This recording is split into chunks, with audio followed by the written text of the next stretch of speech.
Hello friends, this video is about the movements towards the independence for the standard 9 chapter number 5. This video contains the contents like how Gandhi ji struggled, किस तरीके से गांधी जी ने struggle किया, each and every movement for struggle, उन्होंने किस तरीके से एक एक स्टेप लिया कि जिससे एक एक कदम लिया जिससे वो और इंडिपेंडेंस के नज़दीक आ सके और इंडिपेंडेंस को क्लोजली ऑब्जर्व कर सके और अपनी कंट्री के लिए इंडिपेंडेंस हासिल कर सके. Every story has a struggle, so in history for our independence also we have a story, that is our struggle for independence. Gandhi ji ने 1920 से 1947 का जो टाइम पीरियड था वो गांधीयन एज कहा जाता है, जिसमें सिर्फ गांधी जी के स्ट्रगल्स, गांधी जी के मूवमेंट्स कि उन्होंने ऐसे क्या स्टेप्स लिए जिसकी मदद से हम लोग आगे बढ़ पाए और हमने कॉन्स्टिट्यूशनल राइट्स और फ्रीडम दोनों ही अपने लिए हासिल कर लिया. ये जो स्ट्रगल का फेज था हमारी हिस्ट्री में उसे फॉरएवर याद रखा जाएगा कि किस तरीके से हम लोगों ने ब्रिटिश के सारे पावर्स को तोड़कर अपनी इंडिपेंडेंस हासिल की थी. उसमें से सबसे पहली चीज जो हम लोगों ने देखी वो है साइमन कमीशन. मॉन्टफोर्ड अमेंडमेंट ने डिक्लेयर किया था कि वो लोग इंडिया में कमीशन भेजेंगे. जो क्या करेगी कमीशन, तो भाई वो एग्जामिन करेगी सारी इफेक्ट्स ऑपरेशंस कि भाई कैसे कॉन्स्टिट्यूशन को और अच्छा किया जाए, कॉन्स्टिट्यूशन को सुधारा जाए और इस तरीके से. तो कॉन्स्टिट्यूशन को चेंज करने के लिए कि भाई हाँ बहुत सारी प्रॉब्लम्स हैं इंडियंस को और जो वो लोग फेस कर रहे हैं प्रॉब्लम्स, उसका सल्यूशन ढूंढने के लिए ये पूरी कमीशन आने वाली थी इंडिया के अंदर. तो इस कमीशन में था कौन, तो इस कमीशन में sir John sure, Simon and 7 other members were included in the team. Simon commission जो थी वो यहाँ आके ये देखने वाली थी कि किस तरीके से ब्रिटिश गवर्नमेंट जो प्रॉब्लम्स नहीं समझ पा रही है इंडियंस के, जो इफेक्ट इवेंट्स नहीं समझ पा रही है इंडियंस के, वो ये कमीशन समझने वाली थी. जो हम लोगों ने डिमांड की थी फ्रॉम ब्रिटिशर्स कि हमें ऐसी एक टीम चाहिए जो हमारी प्रॉब्लम्स को समझे और सुने, जिसमें हम चाहते थे कुछ मेंबर्स इंडियन हो और कुछ मेंबर्स ब्रिटिश के हो, कुछ इंडियन सोसाइटी मेंबर्स हो और कुछ लोग ब्रिटिश की तरफ से हो. लेकिन जब कमीशन आई इंडिया में उसमें सर जॉन शॉ और साइमन हेड थे एंड बाकी के सारे 7 मेंबर्स ब्रिटिशर्स थे. ऑफ कोर्स हम लोगों ने डिमांड किया कि इंडियन मेंबर्स भी होने चाहिए. ऑफ कोर्स हमारी प्रॉब्लम्स हैं, हमारे पेन्स हैं, तो एक इंडियन मेंबर ज़्यादा बेटर समझ पाएगा. सो इसलिए हम लोगों ने उन्हें ऑफर किया कि आप इंडियन मेंबर्स को भी इंक्लूड करो, तो जिसको ब्रिटिश गवर्नमेंट ने क्लियरली रिजेक्ट कर दिया. सो इसी के साथ साइमन कमीशन जो है उन्होंने ग्रीट किया. जैसे ही इंडिया के अंदर आए वो, तो सब लोगों ने उनको स्ट्राइक्स और बहुत ही ज़्यादा बड़े बड़े प्रोसेशंस, लाउड स्लोगन्स के साथ वेलकम किया. Simon go back was the slogan for them. Black flag से हमने उनका पूरी तरीके से वेलकम करने की जगह अपोजिशन किया कि हमें ये कमीशन की कोई ज़रूरत नहीं है, इस साइमन कमीशन की, बिकॉज द रीज़न इज़ कि हम लोग खुद इंडिपेंडेंटली इसे हैंडल कर लेंगे. अगर इंडियन मेंबर ही नहीं है तो वो हमारी प्रॉब्लम्स को कैसे समझेगा. That's why we oppose the Simon commission. उसी वक्त में लाला लाजपत राय जब लाठीचार्ज प्रैक्टिस किया गया उनके ऊपर, क्योंकि वो ये प्रोसेशन में साथ दे रहे थे, Simon commission go back slogan चिल्लाते हुए रैलीज में थे, तो उनके ऊपर बिना दया किए उनके ऊपर लाठीचार्ज किया गया. इतनी ज़्यादा बुरी तरीके से उनको मारा गया कि उनकी डेथ हो गई. वो थोड़े टाइम तक ही जिंदा रहे और उसके बाद उनकी डेथ हो गई थी. और ये देख के वीर भगत सिंह एंड सुखदेव राजगुरु जैसे लीडर्स और ज़्यादा दुखी थे और उन्होंने उनके अगेंस्ट वायलेंट एक्शन लिया against the Britishers. The second event is Nehru report. Of course हम लोग सब जब ये सब हुआ तो उसके बाद हमने सोचा कि हम भी डिमांड करेंगे कि हम लोगों के कुछ पॉइंट्स हैं जो अभी तक हमें सोल्यूशन नहीं मिले हैं. जैसे कि हमें बहुत सारी ऐसी फैसिलिटीज़ थी, बहुत सारे ऐसे राइट्स थे फंडामेंटल, बहुत सारे ऐसे स्टेटस थे जो हमें चाहिए थे, जो हमें गुलाम बना रहे थे ब्रिटिशर्स के साथ, वो हमसे बिल्कुल सहनीय नहीं था. तो चेयरमैनशिप मोतीलाल नेहरू जो थे उनकी चेयरमैनशिप के अंडर नेहरू कमेटी तैयार की गई थी। उन्होंने एक रिपोर्ट बनाई जिसको नेहरू रिपोर्ट के नाम से जाना जाता है, और इंडियन जो है उन्होंने कॉन्स्टिट्यूशन के अंदर कुछ पॉइंट्स ऐड करने के लिए कहा कि हमको ये पॉइंट्स ऐड करवाने हैं हमारे कॉन्स्टिट्यूशन में, और हमें क्या चाहिए, हमारी खुद की इंटरनल सेल्फ गवर्नमेंट चाहिए, हमें हमारा एक डोमिनो स्टेटस चाहिए।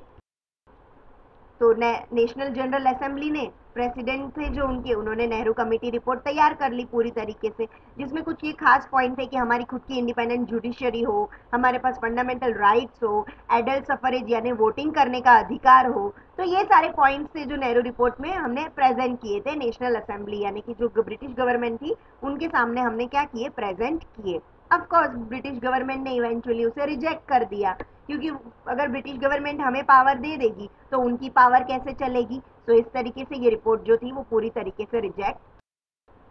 तो नेहरू रिपोर्ट के जो कुछ खास पॉइंट्स थे वो हमने जो डिमांड किए थे उनसे यही था कि हम लोगों को क्या चाहिए, हमारे खुद का लेजिस्लेचर, कॉन्स्टिट्यूशन जो है उसके अंदर कुछ पावर्स जो सिर्फ ब्रिटिश के पास है वैसे पावर्स हमारे पास भी हो, हमारा भी खुद का एक इंडियन गवर्नमेंट का स्टेटस हो।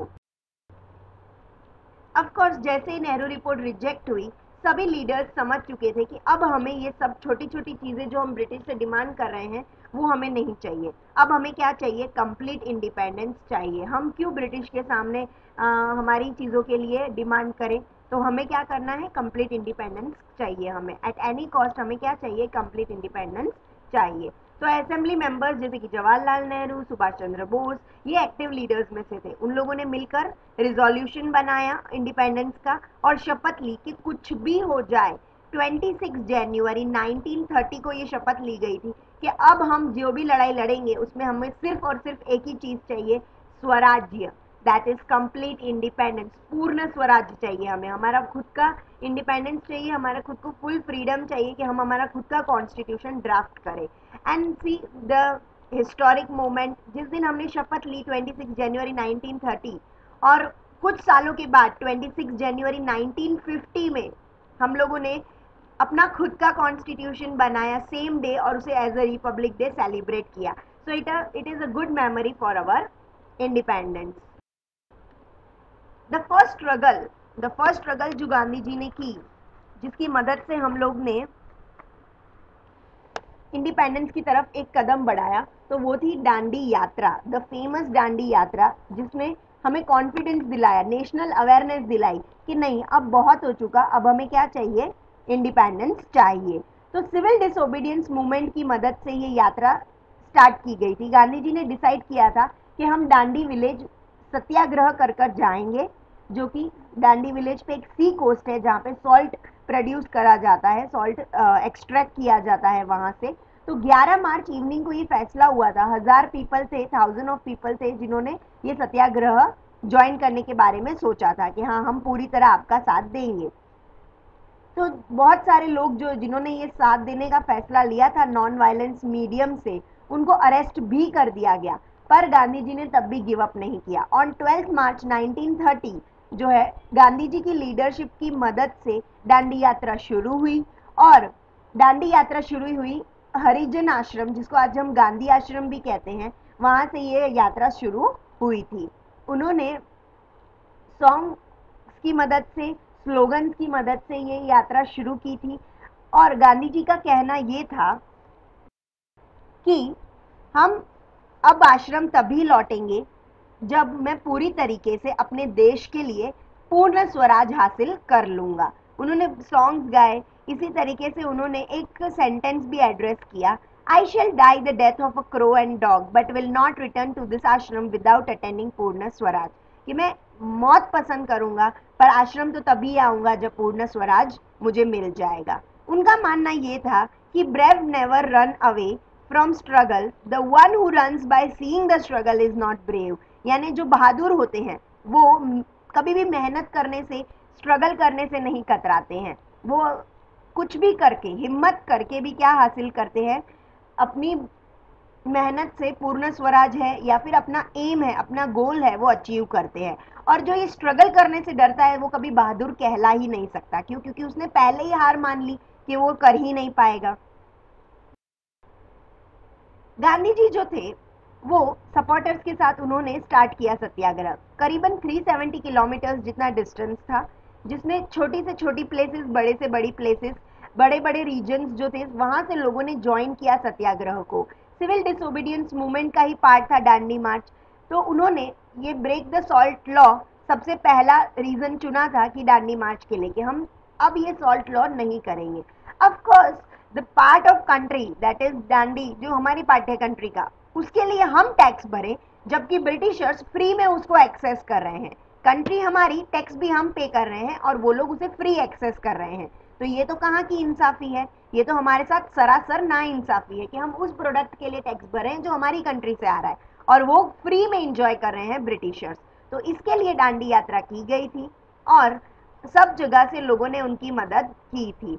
जो लोग साथ नहीं दे पा रहे थे उन्होंने रास्ते साफ किए ताकि जो दांडी यात्रा में सत्याग्रही जो चलकर जा रहे हैं वो उन्हें कोई डिफिकल्टी ना हो, वो आराम से चलकर जा सके।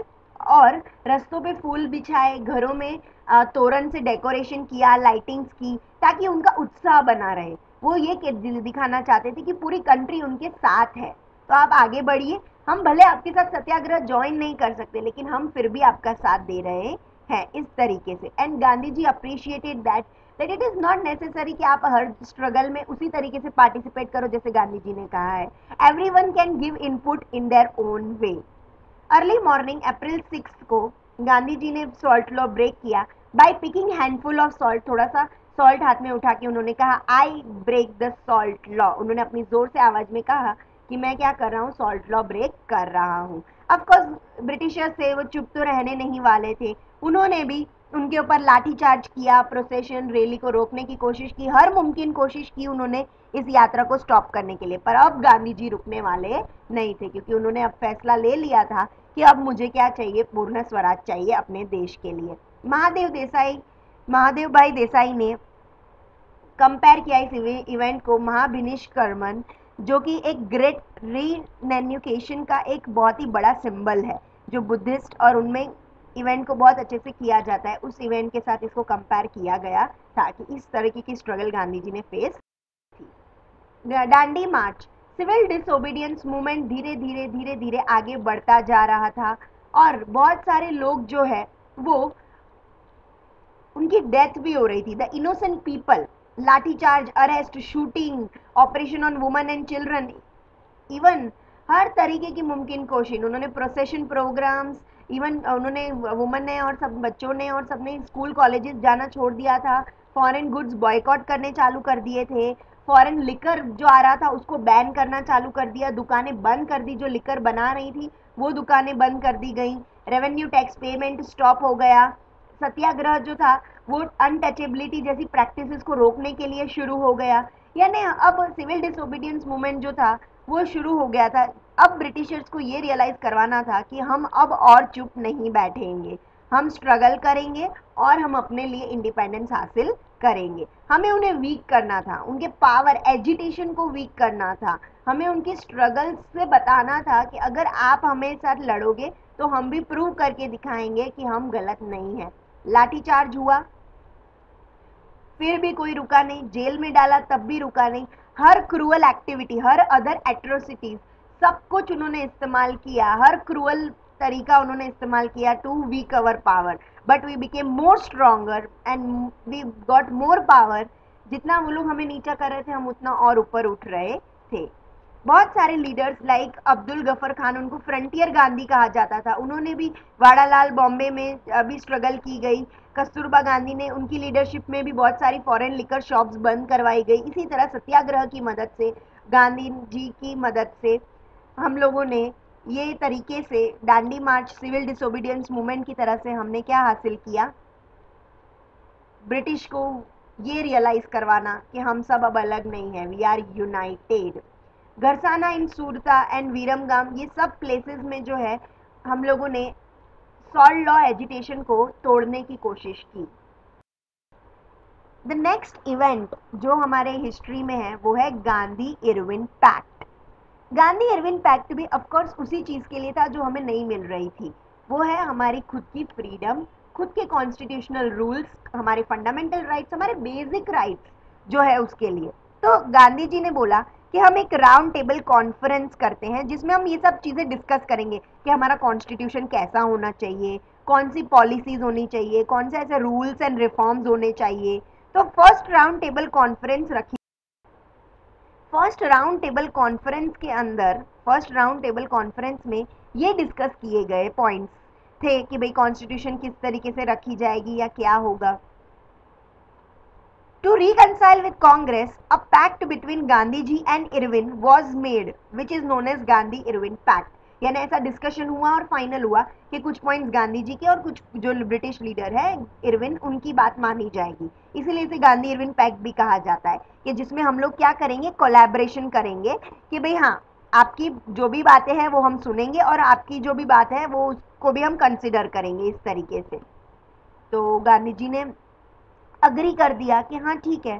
परमिशन ऑफ फ्री कलेक्शन और मैन्युफैक्चर ऑफ सॉल्ट, ये सबसे मेन पॉइंट था कि हाँ अब से क्या होगा कि आप लोग फ्री में सॉल्ट कलेक्ट कर सकते हैं, आपको उसके लिए कोई टैक्स भरने की जरूरत नहीं है। इट्स अ बेसिक थिंग, कोई बात नहीं, just to calm down the सत्याग्रहs, और ये उन्होंने ये अग्री कर लिया था। ये मेन पॉइंट था कि भाई परमिशन जो है वो मिल जानी चाहिए हम लोगों को कि हम लोग फ्री में सॉल्ट डिलीवर कर सके इस तरीके से। फिर सेकेंड राउंड टेबल कॉन्फ्रेंस हुई, जिसमें सेकेंड राउंड टेबल कॉन्फ्रेंस में जो है सिर्फ गांधी जी आए, क्योंकि फर्स्ट का कोई रिजल्ट या कोई आउटकम नहीं आया, क्योंकि अभी तक कोई अग्री नहीं कर रहा था, क्योंकि बाकी सारे और भी पॉइंट्स थे जो हमें अग्री करवाने थे। फिर सेकेंड राउंड टेबल कॉन्फ्रेंस हुई जिसमें गांधी जी ने कांग्रेस को रिप्रेजेंट किया। Gandhi ji was the only person जो रिप्रेजेंट कर रहे थे कांग्रेस को, उसके अलावा और कोई लीडर आया ही नहीं, उनके अलावा और कोई रिलीजियस कमिटी से कोई लीडर आया ही नहीं। तो ये रीजन की वजह से गांधी जी बहुत डिसअपॉइंट थे और कॉन्फ्रेंस जो है वहीं के वहीं डिसॉल्व हो गई। सो इसका कोई रिजल्ट आया नहीं। सो thus